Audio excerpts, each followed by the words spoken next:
নমস্কাৰ, welcome to Barack brain.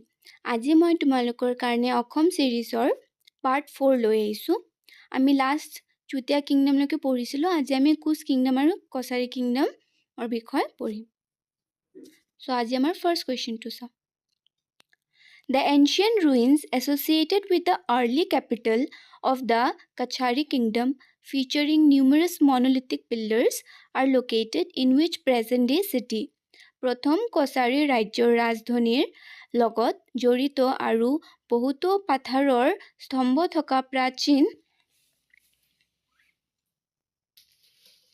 ধ্বংসাৱশেষসমূহ বৰ্তমানৰ কোনখন চহৰত অৱস্থিত? মাইবং, গুৱাহাটী, ডিমাপুৰ নে খাছপুৰ? তো আনসাৰ হ'ব ডিমাপুৰ। ডিমাপুৰত মনোলিথিক পিলাৰ্ছবোৰ আমি প্ৰেজেণ্ট ডে দেখিব পাৰোঁ। Next, after the Ahom king Suhummung occupied their capital, the Kachari kings shifted their base from Dimapur to which new hilly location?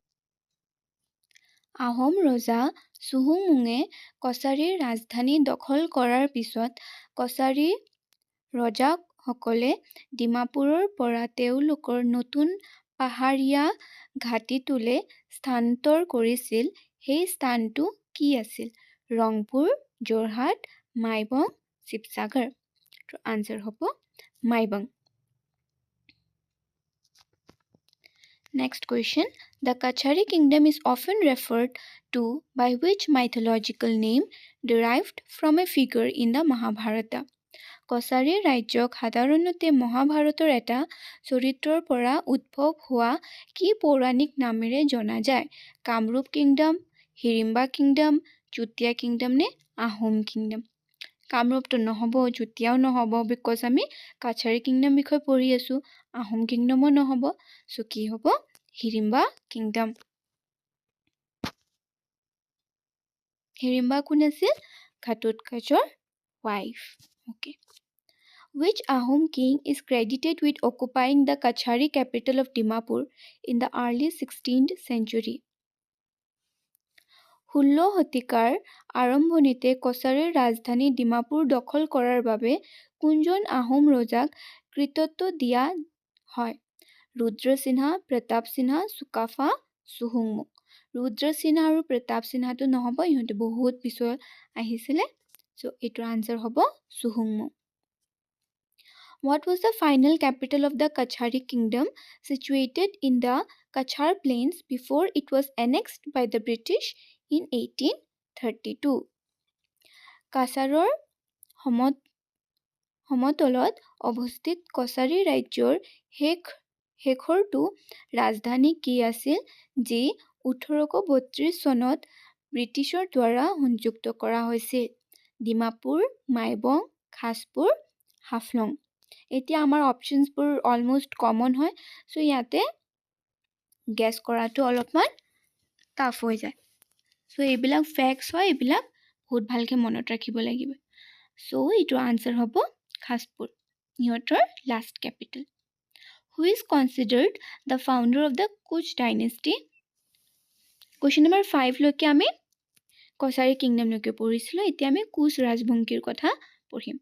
Who is considered the founder of the Kuch dynasty, establishing the Kuch kingdom in 1515 CE? 1515 খ্ৰীষ্টাব্দ Koch ৰাজ্য প্ৰতিষ্ঠা কৰা কোচ বংশৰ প্ৰতিষ্ঠাপক কোন আছিল? নৰনাৰায়ণ, চিলাৰায়, বিশ্বসিংহা, পৰীক্ষিত নাৰায়ণ। ইয়াতে option 4টা কোচ ৰাজবংশীৰে দিছে। এইটোৰ আনসাৰ হ'ব বিশ্বসিংহা। বিশ্বসিংহাই ফাউণ্ড কৰিছিলে। Which Koch kingdom is renowned as the greatest of the dynasty, known for his vast conquest, administrative reforms and patronage of the arts? কোনজন কোচ ৰজাক তেওঁৰ বিশাল বিজয়, প্ৰশাসনিক সংস্কাৰ আৰু কলাৰ পৃষ্ঠপোষকতাৰ বাবে বংশটোৰ শ্ৰেষ্ঠ বুলি গণ্য কৰা হয়? বিশ্বসিংহা, নাৰায়ণ, লক্ষ্মীনাৰায়ণ, ৰঘুদেৱ। তো আনসাৰ হ'ব Narayan. Narayan was a very famous king of the Koch dynasty. এইটো মনত ৰাখিবা। What was the actual name of the great Koch general, the brother of Naranarayan, who was popularly known as Chilarai? Naranarayan ভাতৃ জনপ্ৰিয়ভাৱে চিলাৰাই নামেৰে জনাজাত মহান কোচ সেনাপতিজনৰ প্ৰকৃত নাম কি আছিল? বালি নাৰায়ণ, ভীম নাৰায়ণ, শুক্লধ্বজ, মদন নাৰায়ণ। নাৰায়ণ এটাও নহয়, কি হয়? Shukladhwaj. The square-shaped silver currency issued by the Koch kings, which was standardized under Naranarayan, was named after the ruler and is called Koch ৰজাসকলে জাৰি কৰা বৰ্গাকাৰ ৰূপৰ মুদ্ৰাটো, যিটো নৰনাৰায়ণ অধীনত মানক কৰা হৈছিল, শাসকজনৰ নামেৰে নামকৰণ কৰা হৈছিল আৰু ইয়াক কি বুলি কোৱা হয়? চ' ইয়াতে আমাৰ যোনবোৰ অপশ্যনছ দিছে, আমাক অলৰেডি কুৱেশ্যনত কৈছে যে নৰনাৰায়ণ কিঙৰ ওপৰত কাৰেঞ্চিটো নামাকৰণ কৰা হৈছিল। চ' টংকা, মহুৰ, দাম একেটাতো নহ'ব, নামো মিলা নাই, নাৰায়ণী নামটো মিলিছে। চ' এইটো আনচাৰো নাৰায়ণী হয়। The Koch kingdom split into the western Koch Bihar and the eastern Koch Hajo kingdoms primarily after the death of which ruler? Koch ৰাজ্যখন পশ্চিম কোচ বিহাৰ আৰু পূৰ্বৰ কোচ হাজো ৰাজ্যত বিভক্ত হোৱা প্ৰাথমিকভাৱে কোনজন শাসকৰ মৃত্যুৰ পিছত হৈছিল? বিশ্বসিনা নৰনাৰায়ণ, পৰীক্ষিত নাৰায়ণ, লক্ষ্মী নাৰায়ণ। এইটো আনচাৰ হ'ব নৰনাৰায়ণ। নৰনাৰায়ণ যেতিয়া ঢুকাইছিল, তেওঁ কি কৰিছিল যে তেওঁৰ ল'ৰা আৰু লক্ষ্মী নাৰায়ণৰ ল'ৰা দুৰ্লভ নাৰায়ণ আৰু এটা নাম কি আছিল? ধীৰ নাৰায়ণ। তেওঁ দুটাৰ মাজত কিংডমটো ভাগ কৰি দিছিল, চ' দেট পিছত ফাইটছ নহয়। এতিয়া আমি কুৱেশ্যন নম্বৰ 11ৰ পৰা মিক্সড কুৱেশ্যনছ পঢ়িম। The Eastern Koch territory, Koch Hajo, was governed by which ruler who was the son of General Silarai?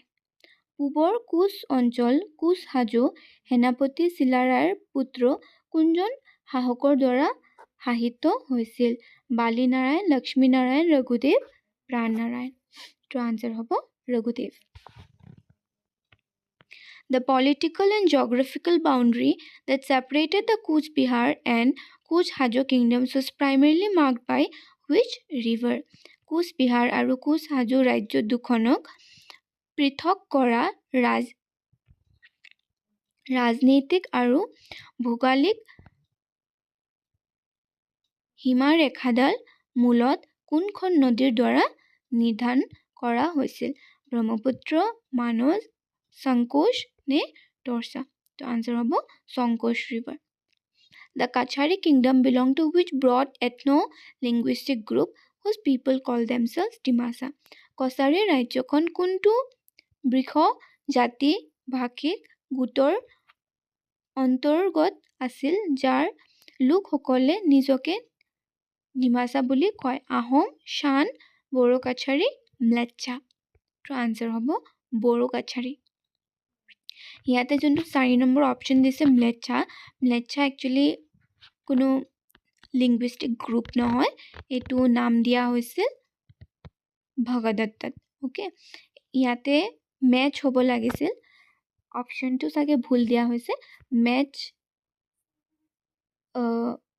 যোনটো গ্ৰুপ হয় ইহঁতেও কছাৰী গ্ৰুপৰে মানুহ হয়। Okay, The Koch kingdom was an evolution of which earlier medieval kingdom in the region of western Assam and northern Bengal? Koch ৰাজ্যখন পশ্চিম অসম আৰু উত্তৰ বংগৰ অঞ্চলত পূবৰ কোনখন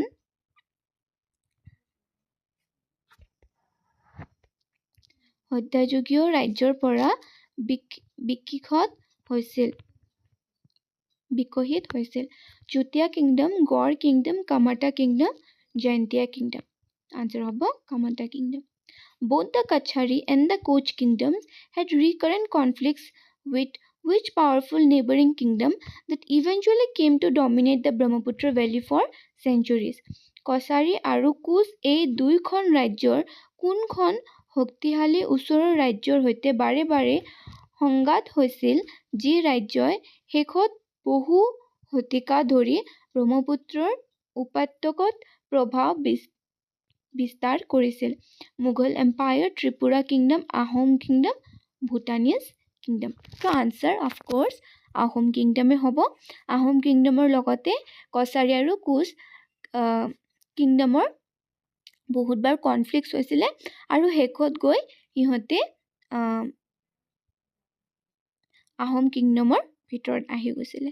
চ' এইটো আমাৰ লাষ্ট কুৱেশ্যন আছিল কোচ আৰু কছাৰী কিংডমৰ ওপৰত। আৰু তোমালোকে